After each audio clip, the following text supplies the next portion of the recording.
ഈ പിന്നാമ്പുറത്ത് പറഞ്ഞ് കേൾക്കുന്നത് നമ്മുടെ പ്രധാനമന്ത്രി നരേന്ദ്രമോദിയുടെ അടുത്ത ഇലക്ഷൻ പ്രചാരണ മീറ്റിങ്ങിന് മുമ്പേ, കേരളത്തിലെ മീറ്റിങ്ങിന് മുമ്പേ ഒരു സംഘം കോൺഗ്രസ് നേതാക്കൾ BJP-യിൽ ചേരുമെന്നാണ്.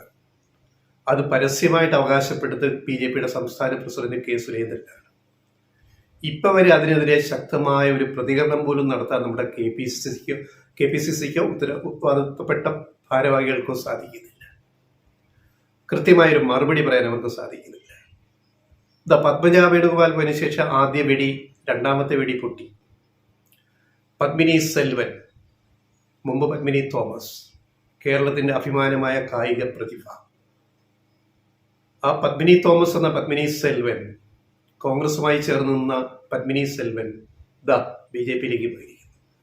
അവരുടെ കൂടെ ചില പ്രാദേശിക കോൺഗ്രസ് നേതാക്കളും പോയിട്ടുണ്ടാവും. ഇതുകൂടാതെ 1/2 ഡസനോളം കോൺഗ്രസ് നേതാക്കൾ തിരുവനന്തപുരം ജില്ലയിൽ നിന്ന് തന്നെ കോൺഗ്രസിൽ വിട്ട് BJP-യിൽ ചേരുമെന്നാണ് BJP അവകാശപ്പെടുന്നത്. അവർ വ്യക്തമായ പേരുകൾ വരെ രഹസ്യമായിട്ട് പറയുന്നുണ്ട്, ആരൊക്കെ ഇങ്ങോട്ട് വരുന്നത് എന്നുള്ള ചർച്ച നടത്തുന്ന ആരൊക്കെയാണ്. അതിനകത്ത് ഉമ്മൻചാണ്ടി ഗവൺമെന്റ് ഉണ്ടായിരുന്ന മുൻ മന്ത്രിയുണ്ട്, മുൻ MP-യും MLA-യും ഒക്കെ ആയിരുന്ന മുൻ മന്ത്രിയുണ്ട്, 2 മുൻ MLA-മാരുണ്ട്, പത്മിനി സെൽവൻ മാത്രമല്ല. പിന്നെ അവരോടൊപ്പം ഒട്ടി നിൽക്കുന്ന കുറെ പ്രാദേശിക നേതാക്കളുണ്ട്. അതാണ് BJP അവകാശപ്പെടുന്നത്. 1/2 ഡസനോളം പേർ കോൺഗ്രസ് വിട്ട് ഇപ്പൊ വൈകാതെ BJP-യിലേക്ക് തിരുവനന്തപുരത്ത് നിന്ന് മാത്രം വരുമെന്ന് പറയുന്നു. ഇതൊന്നും കണ്ടിട്ടും കോൺഗ്രസ് നേതൃത്വത്തിന് K. സുധാകരനോ VD സതീഷിനോ താൽക്കാലിക ചുമതലയുള്ള KPCC അധ്യക്ഷൻ MM ഹസ്സനോ ഒന്നും പറയാനില്ല. ഇത്രമാത്രം നിരായുധരായ ഒരു കോൺഗ്രസിനെ മുമ്പ് കണ്ടിട്ടുണ്ടോ? ഇലക്ഷൻ കാലത്ത് എപ്പോഴെങ്കിലും നമ്മൾ കണ്ടിട്ടുണ്ടോ? കേരളത്തിലും ദേശീയ തലത്തിലും. ഞങ്ങളിത് പറയുമ്പോൾ നിങ്ങൾക്കെല്ലാം കോൺഗ്രസ് അങ്ങ് നശിച്ചു കാണുന്നത് ഭയങ്കര സന്തോഷം, ആഗ്രഹം എന്നൊക്കെ പറയും. നമ്മുടെ പ്രേക്ഷകരോട് ഞങ്ങൾ പറയുന്നത് ഞങ്ങൾക്ക് അങ്ങനെ ഒരു വിചാരമില്ല. ഞങ്ങൾ ഇവിടെ കോൺഗ്രസ് ശക്തമായിട്ട് ഈ രാജ്യത്ത് ഉണ്ടാവണം, ഒരു ജനാധിപത്യ പ്രസ്ഥാനമായിട്ട് ഉണ്ടാവണം, ശക്തമായൊരു പ്രതിപക്ഷ മുന്നണിയെ കോൺഗ്രസ് നയിക്കണം, ആ മുന്നണിക്ക് അധികാരത്തിൽ വരാൻ കഴിയണം അടുത്ത തെരഞ്ഞെടുപ്പിൽ എന്ന് ആഗ്രഹിക്കുന്നവരാണ് ഞങ്ങൾ. ലെഫ്റ്റ് റൈറ്റ് വോയിസ് ചാനൽ ഉൾപ്പെടെയുള്ള ഞങ്ങളെപ്പോലുള്ളവർ അങ്ങനെ ആഗ്രഹിക്കുന്നവരാണ്.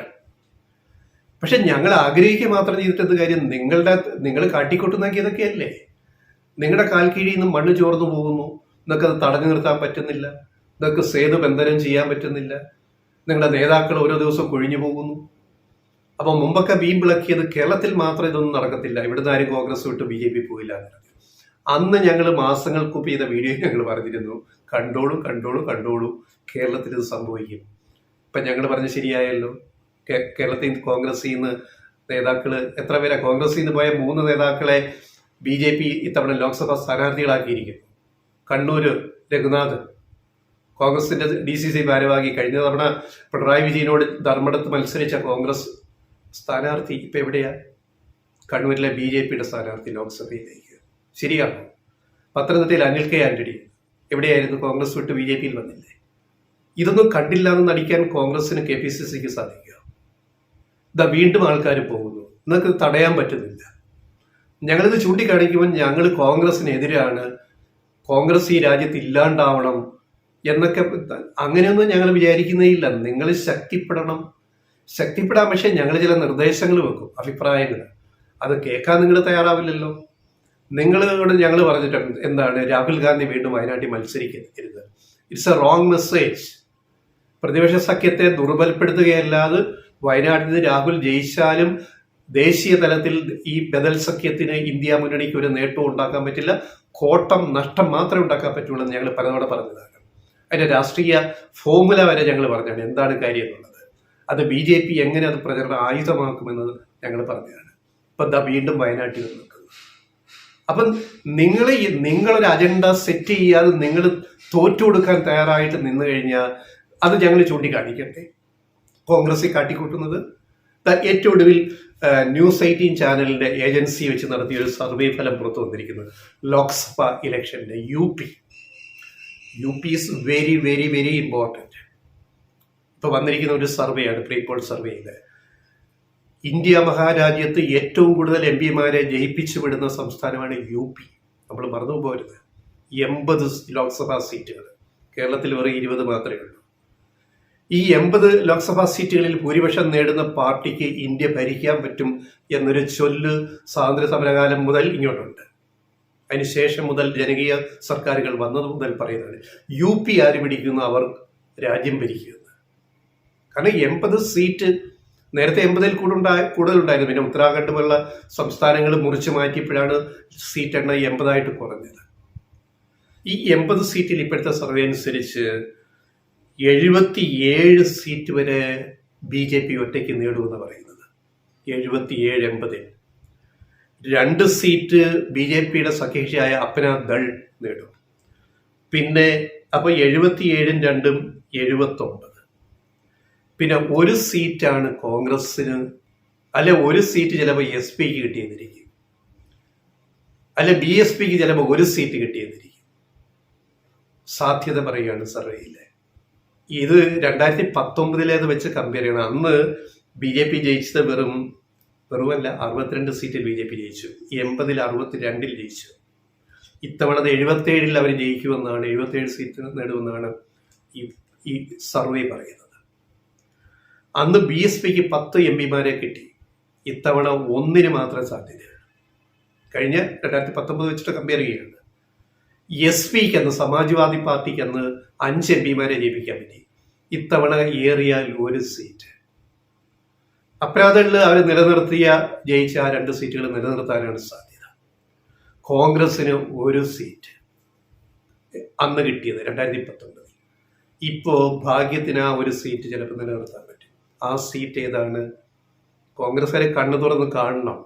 വാട്ട് ഈസ് UP-ൽ എന്താണ് സംഭവിക്കാൻ പോകുന്നത്? രാഹുൽ ഗാന്ധി അമേഠിയിൽ പോയി മത്സരിക്കുമോ? ധൈര്യമുണ്ടോ? ധൈര്യമില്ല. അതുകൊണ്ടാണ് വയനാട്ടിൽ വന്നിരിക്കുന്നത്. കോൺഗ്രസ് പട്ടിക അടുത്തത് പുറത്തിറക്കുമ്പോൾ അതിനകത്ത് രാഹുൽ ഗാന്ധിയുടെ പേര് അമേഠിയിൽ ഉണ്ടെങ്കിൽ നമ്മൾ സന്തോഷിക്കും. ഞാൻ രാഹുൽ ഗാന്ധി BJPയെ ഫൈറ്റ് ചെയ്യുകയാണ്, അല്ലാതെ ഒരു സേഫ് സോണിൽ വന്നിട്ട് വയനാട്ടിൽ മാത്രം നിൽക്കുകയല്ല എന്നുള്ള മെസ്സേജ് കൊടുക്കാൻ രാഹുൽ ഗാന്ധിക്ക് സാധിക്കുമോ? സോണിയാഗാന്ധി അനാരോഗ്യം, മറ്റ് പ്രശ്നങ്ങൾ, അവര് രാജ്യസഭ സേഫ് സീറ്റ് തരപ്പെടുത്തി രാജസ്ഥാനിൽ നിന്ന് അവര് രാജ്യസഭയിലേക്ക് ജയിച്ചു. അപ്പൊ റായ്ബറേലി സീറ്റ് ഒഴിവ്. അത് കോൺഗ്രസിന് അനുകൂലമെന്ന് വിലയിരുത്തപ്പെടുന്ന ഏക മണ്ഡലമാണ്. അവിടെ പ്രിയങ്ക ഗാന്ധി മകൾ മത്സരിക്കുമെന്ന് കേൾക്കുന്നു, അനൗൺസ് ചെയ്തിട്ടില്ല.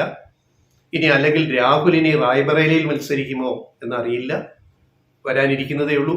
പക്ഷെ ഞങ്ങൾ പറയുന്നത് രാഹുൽ അമേഠിയിൽ മത്സരിച്ചുകൂടെ? കഴിഞ്ഞ തവണത്തെ പോലെ തോറ്റുപോയി. സ്മൃതി ഇറാനിയോട്, BJPയോട് തോറ്റു. പക്ഷെ ഫൈറ്റിംഗ് സ്പിരിറ്റ് വേണം. ഒളിച്ചോടി ഒരു സേഫ് സോണിൽ വന്നിട്ട് വയനാട്ടിൽ വന്ന് മത്സരിക്കുന്നത് മാത്രമാണോ കോൺഗ്രസിന്റെ ദേശീയ രാഷ്ട്രീയം? അപ്പൊ ഈ ദേശീയ രാഷ്ട്രീയ ബദലിനെ ഇല്ലാതാക്കുന്നത് ആരാണ്? ഇടതുപക്ഷമാണോ അതോ മറ്റ് സഖ്യകക്ഷികളാണോ? സമാജ്വാദിയോ അല്ലെങ്കിൽ ബീഹാറിലെ RJDയോ അല്ലെ ജനതാദൾ യുണൈറ്റഡോ? അത് BJPയിലേക്ക് പോയി, മുന്നണിയിലേക്ക് പോയി. RJDയോ അങ്ങനെയുള്ള പാർട്ടികളാണോ? ഈ ബദൽ സഖ്യത്തെ ഇല്ലാണ്ടാക്കുന്നത് ആരാണ്? കോൺഗ്രസിന്റെ നിലപാടുകളാണ്. കോൺഗ്രസിൽ നിന്ന് ആൾക്കാർ ചോർന്നു പോയിക്കൊണ്ടിരിക്കുന്നു എല്ലാ സംസ്ഥാനങ്ങളിലും, കേരളത്തിൽ ഉൾപ്പെടെ. അപ്പൊ ഇത് നമ്മൾ ചൂണ്ടിക്കാണിക്കാതിരിക്കാൻ പറ്റുമോ? ശരിയായ രാഷ്ട്രീയ നിരീക്ഷണം നമ്മൾ നടത്തണ്ടേ? അതാണ് UPയുടെ കേസ് ഇപ്പൊ എടുത്തു പറഞ്ഞത്. UP കൈവിട്ടു. കോൺഗ്രസിനോ പ്രതിപക്ഷ മുന്നണിക്കോ ഈ സർവേ പ്രകാരം യാതൊരു പ്രതീക്ഷയ്ക്കും വകവേണ്ട. മാത്രമല്ല, ഇനി നമ്മൾ ഈ പറയുന്ന ഈ പ്രഡിക്ഷൻ ഇതങ്ങ് തെറ്റിപ്പോയെന്ന് തന്നെ വിചാരിച്ചോട്ടെ. എന്നാൽ പോലും കഴിഞ്ഞ തവണ BJP നേടിയ 62 സീറ്റിന് മുന്നിലാണ് BJPയുടെ സാധ്യത ഇപ്പോഴും നിലനിൽക്കുന്നത്. ഏറിയാൽ 2-3 സീറ്റ് അങ്ങോട്ടും ഇങ്ങോട്ടും പോകും. അപ്പൊ എന്ത് ചെയ്യാൻ പറ്റും? UPയിൽ ഒന്നും ചെയ്യാൻ സാധിക്കില്ല. ഇത് സർവേ ഇല്ലെങ്കിലും നമുക്ക് ഊഹിക്കാവുന്ന കാര്യങ്ങളാണ്. കാരണം കോൺഗ്രസ് നിലപാടുകൾ അങ്ങനെയാണ്. കോൺഗ്രസിനെ ദുർബലപ്പെടുത്തുന്ന BJPയുടെ ഒരു തന്ത്രങ്ങളെയും നേരിടാൻ കോൺഗ്രസിന് സാധിക്കുന്നില്ല. ഓരോ ദിവസവും ഈ ഇലക്ഷൻ കാലത്ത് നമുക്ക് മനസ്സിലാവുന്ന കാര്യമാണിത്. ഈ രാജ്യം മുഴുവൻ നോക്കിയാൽ, കേരളം ഉൾപ്പെടെ. അപ്പൊ നിങ്ങളുടെ വാർ റൂം യുദ്ധമുന്നണിക്ക്, ഇലക്ഷൻ യുദ്ധമുന്നണിയുടെ നിങ്ങളുടെ വാർ റൂം ആദ്യം നിങ്ങൾ ശരിയാക്കാതെ നിങ്ങൾ എന്ത് പറഞ്ഞിട്ട് എന്ത് ചെയ്യാൻ പറ്റും? നിങ്ങളെ മറ്റുള്ളവർ കുറ്റപ്പെടുത്തിയാൽ നിങ്ങൾക്ക് അതിന് ഉത്തരമില്ലാതെ പോകുന്നത് അതുകൊണ്ടല്ലേ? അപ്പൊ ഈ ഒരു കാര്യം എന്നിട്ട് ഒരു കാര്യം കൂടെ പറഞ്ഞു, ബാലകൃഷ്ണൻ പറഞ്ഞിട്ട് ഇത് അവസാനിപ്പിക്കാം. കഴിഞ്ഞ ദിവസം KPCCയുടെ രാഷ്ട്രീയകാര്യ സമിതി യോഗം ഉണ്ടായിരുന്നു കഴിഞ്ഞ ദിവസം. നമ്മുടെ കുടുവാവ രാഹുൽ മാങ്കൂട്ടത്തിലിൻ്റെ പത്മജ പ്രയോഗത്തെ കണക്കിനവിടിട്ട് അലക്കി നേതാക്കൾ.